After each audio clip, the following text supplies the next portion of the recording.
Soy el doctor Recarte, médico homeópata y naturista. Voy a explicar qué es la homeopatía y cómo funciona. Etimológicamente, la palabra homeopatía proviene del griego homeos, que significa semejante, y de patos, que significa dolencia o patología, por lo que en una primera definición será que la homeopatía es la ciencia que trata las dolencias a través del similar. Vamos a hacer un breve recuerdo histórico. Ya en la antigua Grecia, Hipócrates, que es el padre de la medicina, afirmaba que había tres formas de tratar las enfermedades. La primera es el vis medicatris nature, que es decir, el poder curativo de la naturaleza. Trata de ayudar a la naturaleza para que ésta misma se cure. La segunda es el contraria contraris curantur, que establece que lo contrario se cura con lo contrario, que es la base de la alopatía o medicina tradicional. Y la tercera es similia similibus curantur, es decir, lo semejante se cura con los semejantes, que es la base de la homeopatía. En el siglo II fue Galeno, un famoso médico, conocedor de una gran variedad de temas como la agricultura, la astronomía, la filosofía, etc., hasta que se centró en la medicina y fijó las bases de la medicina actual y de la galénica, de donde viene su nombre.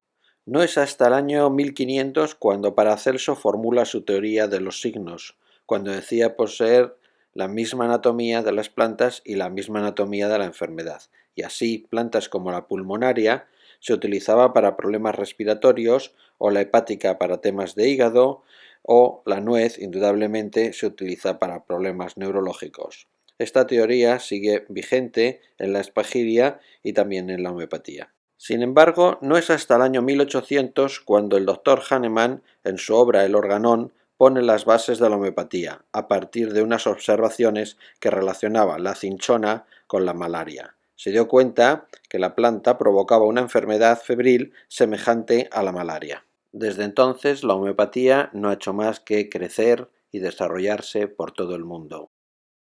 ¿Y cuáles son los principios de la homeopatía? La homeopatía consta de 7 principios fundamentales. El primero es la ley de similitud, el segundo es la individualidad, el tercero la totalidad, el cuarto las dosis infinitesimales, el quinto la experimentación pura, sexto principio vital y por último la teoría miasmática. Es necesario, por tanto, decir en qué parte de la homeopatía no se cree antes de decir que uno no cree en la homeopatía. El principio de similitud es el principio fundamental de la homeopatía, por el cual el remedio homeopático aplicado en un hombre sano produce unos síntomas. Si estos síntomas coinciden con la sintomatología de una enfermedad, se podrá curar la misma, es decir, lo similar cura lo similar. Este principio lo podemos ver a nivel popular en el refrán que dice que la mancha de una mora con otra mora verde se quita. El café produce insomnio y el café homeopático lo cura. Lo curioso es cuando vemos que la medicina oficial también utiliza este principio al utilizar la radioterapia. Sabemos que la radiación produce cáncer y el cáncer lo curamos con radioterapia. Y de la misma manera, por ejemplo, se puede utilizar alcohol caliente para tratar una quemadura o poner un hielo en una mano congelada, o también, por ejemplo, utilizar anfetaminas para tratar un niño hiperkinético. Cualquier ciencia no es ciencia si no se basa en las ciencias más elementales. Por ello, vamos a demostrar la ley de similitud también a través de las matemáticas, mediante la ley de los signos, por la cual más por más es más por menos es menos, menos por más es menos y menos por menos es más. Esto mismo se podría aplicar a la vida social. Los amigos de mis amigos son mis amigos, los amigos de mis enemigos son mis enemigos, los enemigos de mis amigos son mis enemigos y los enemigos de mis enemigos son mis amigos. Y de la misma manera, si estamos sanos y tomamos algo sano, seguimos sanos. Si estamos sanos y nos tomamos un medicamento, nos ponemos enfermos. Y si estamos enfermos y nos tomamos algo aparentemente sano, seguimos enfermos. y si estamos enfermos y tomamos el similar enfermo, nos ponemos sanos. Así demostramos la ley de similitud matemáticamente. Principio de individualidad. Es la manera tan individual y única que posee un ser vivo para enfermar. Es decir, cada persona es única en su sintomatología, por lo que no hay dos enfermos iguales. O como podría decir Hipócrates, no hay enfermedades sino enfermos. Principio de totalidad. A cada enfermo le pertenece un remedio homeopático, según toda la sintomatología. No existen, por tanto, especialidades médicas para la homeopatía, porque el ser humano se considera indivisible. Dosis infinitesimales. Los remedios homeopáticos se obtienen fundamentalmente de la naturaleza, a partir de los 7 reinos: mineral, vegetal, animal, hongos, protista, monera e bacterias, al que se han añadido otros de difícil definición e incluso medicamentos alopáticos homeopatizados. Uno de los grandes valores de la homeopatía es su inocuidad. Esto se debe a que se usan dosis infinitesimales, es decir, muy diluidas. La preparación de los medicamentos homeopáticos hacen que sea inocua, aumentando la energía de las moléculas y disminuyendo su materia. Una vez obtenida la tintura madre homeopática o la primera dilución líquida, se procede a la preparación de la dilución. En el caso de las diluciones centesimales, se toma una parte de tintura madre y se diluye en 99 partes de solución hidroalcohólica. A continuación se realiza una agitación mecánica estandarizada de la mezcla llamada dinamización. Se obtiene así una dilución 1CH. Este tipo de operación se realizará, por ejemplo, 30 veces para obtener una dilución 30CH. Las diluciones se realizan bajo campanas de flujo laminar, lo que permite trabajar en una atmósfera extremadamente pura. Dilución y dinamización. Es cierto que a medida que diluimos cualquier sustancia en agua, se puede sobrepasar y se sobrepasa el número de Avogadro, por lo que podríamos afirmar que ya no hay moléculas en la dilución. Pero también es cierto que la cantidad de acción necesaria para efectuar cualquier cambio en la naturaleza es la menor posible. La cantidad decisiva es siempre un mínimo, un infinitésimo. Esto es lo que nos lleva al famoso efecto mariposa por la ley de acción mínima de Maypernius. Entonces, ¿qué estructuras tienen los remedios homeopáticos? La estructura de los remedios homeopáticos es una estructura fractal. Sabemos que lo que es arriba es abajo, y los remedios homeopáticos en su dilución mantienen la información de sus tinturas madres, más allá de la estructura química. La homeopatía solo se puede entender desde la física, y sobre todo desde la física cuántica. En alopatía, cada vez se necesitan más dosis para provocar un efecto. En homeopatía, en cambio, pasa lo contrario, las dosis cada vez son más infinitesimales y con ellas se tiene una mayor reacción curativa. Podríamos decir, matemáticamente, que la alopatía se maneja en números positivos, mientras que la homeopatía lo hace con los números negativos. Un remedio homeopático será el inverso a la enfermedad a tratar. Un tubo de gránulos contiene menos una manzana o menos una gripe, y cuando lo ponemos en contacto con una gripe, el resultado es 0 gripe o su curación.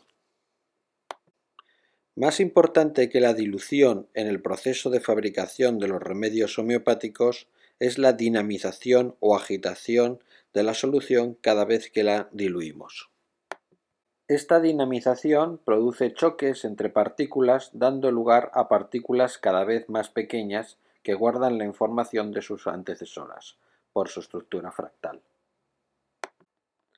Cada vez que agitamos de esta manera la dilución, las partículas chocan entre sí formando partículas más elementales y se produce un aumento de la energía electromagnética que transmite la información de cada remedio homeopático.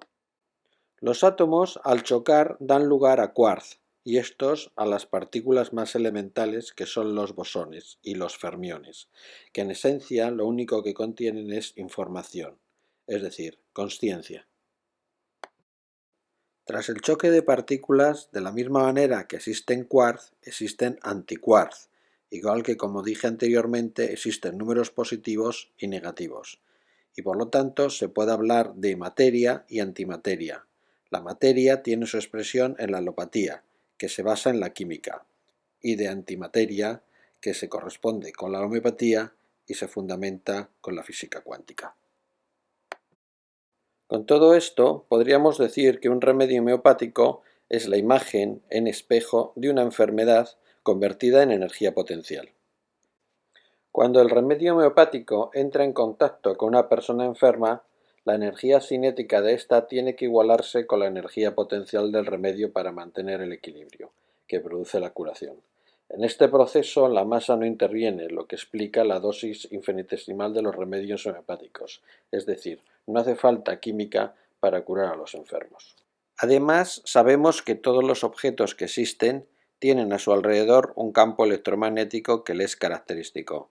Sin este campo no existiría la vida, y su alteración nos indica el estado de enfermedad. Los remedios homeopáticos igualmente tienen su propio campo electromagnético. Hoy sabemos que la materia es una forma de energía y que ésta se mueve en el tiempo de forma oscilante, produciendo un cambio en el campo eléctrico y en el campo magnético, dando lugar a ondas, que se propagan a una velocidad cercana a la de la luz. El efecto que causa depende en gran medida de su frecuencia, ciclos por segundo o hercios. Estas ondas producen interferencias que pueden ser constructivas o destructivas. Cuando un sistema mecánico, estructural o acústico vibra en respuesta a una fuerza aplicada con la frecuencia natural del sistema o con una frecuencia similar, se produce un fenómeno de resonancia, el cual la oscilación va creciendo en amplitud y puede llevar a la destrucción del sistema. Cuando esto mismo lo hacemos con un remedio homeopático similar a la enfermedad, el paciente resuena con él y logra que la enfermedad se aniquile o se destruya, dando lugar a la salud. El principio vital. Denominada fuerza vital, Salmón Hahnemann lo describe como la fuerza que gobierna el organismo. Mantiene el organismo en equilibrio por sí mismo y determina el estado de salud o de enfermedad. Esto quiere decir que la enfermedad es producida por un desvío o un desequilibrio de la fuerza vital y se debe de restablecer con remedios homeopáticos para volver al estado de salud.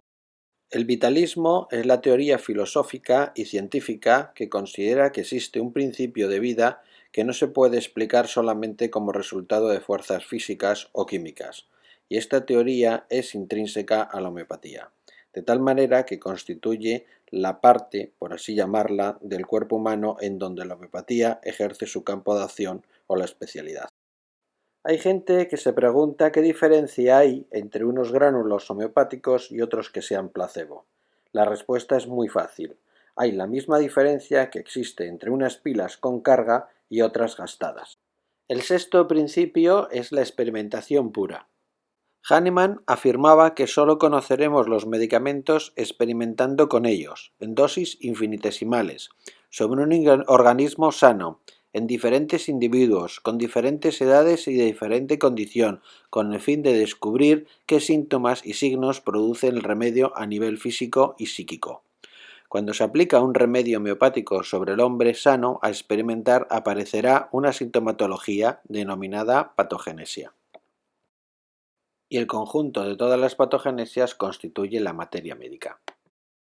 Y por último, la teoría miasmática.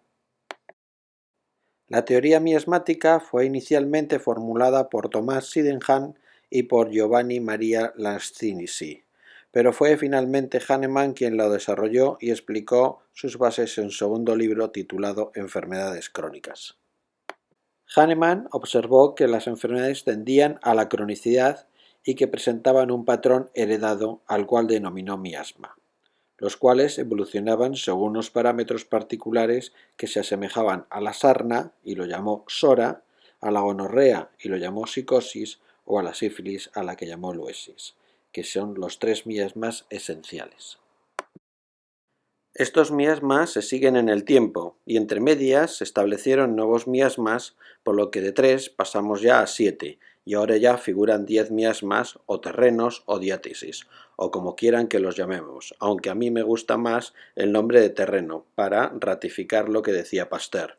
El virus no es nada, el terreno lo es todo.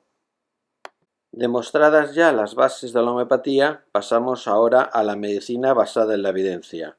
Yo soy médico desde 1980 y con consulta de homeopatía médica desde 1986, en la que he visto a más de 10.000 pacientes, en los que, como van a ver, existe una evidencia clara de su curación. Vemos aquí una vasculitis tratada con Crotalus, una dermatitis atópica con sulfur, una psoriasis con Cinnavaris, una psoriasis con Tuja, un vitíligo con Lachesis, una artritis psoriásica con Natron arsenicosum, un líquen escleroso con sulfur, una sarcoidosis con calcárea carbónica publicada, una espondilitis anquilosante con Rustox, una herida sobreinfectada con el par sulfur, un colesterol elevado con Lycopodium, una dermatitis atópica también con Lycopodium, unas úlceras varicosas con Arsenicum sulfuratum, un eczema con Mezereum, un líquen plano con Sepia, unas verrugas con Causticum, y así un largo etcétera de curaciones. Pues aún así, con datos científicos y con pruebas de su efectividad, hay gente que, movida no sé por qué oscuros intereses, se atreve a decir que la homeopatía es un placebo, que quien la practica ejerce una mala praxis, que no ha curado nada, que es un fraude o que su eficacia está cuestionada. Pero ¿esta gente de qué va? Y lo peor de todo es que los medios informativos no nos admiten la réplica y toda esa basura contra la homeopatía. Ya hemos visto que funcionan recién nacidos, pero los veterinarios también las utilizan para tratar a los animales, y a los animales no les vale el placebo. Pero aún hay más. Resulta que en la actualidad los ingenieros agrónomos lo están aplicando a la agricultura con excelentes resultados. Esto demuestra definitivamente que la homeopatía no puede ser un placebo, sino una forma válida y sin efectos secundarios de curación. Y por todo esto, y si los intereses económicos que pretenden hacer de la salud un negocio, la homeopatía llegará a ser la medicina del futuro, tanto por su efectividad como por la falta de efectos secundarios que presenta. No quiero terminar esta exposición sin aclarar antes que los remedios homeopáticos no son medicamentos farmacológicos, aunque estén contemplados por la ley como tales. A efectos administrativos sí lo son, pero nada más. ¿Y cuáles son sus diferencias? Pues bien, el medicamento funciona por la ley de los contrarios y el remedio por la ley de similitud. Las dosis de los medicamentos son ponderales, a más dosis más sustancia. Los remedios son infinitesimales y a más dosis menos sustancia y más potentes. El mecanismo de los medicamentos es activo y el de los remedios es reactivo, según la ley de acción-reacción. La farmacología de los medicamentos requiere de una absorción, una metabolización y de una eliminación. Los remedios actúan a través de ondas electromagnéticas y se comportan como tales. Los medicamentos, por tanto, tienen efectos secundarios, mientras que los remedios carecen de ellos. Por todos estos motivos, los modelos experimentales y científicos que se aplican a los medicamentos no se pueden equiparar a los que se hacen a los remedios. Esto sería como sumar peras con manzanas.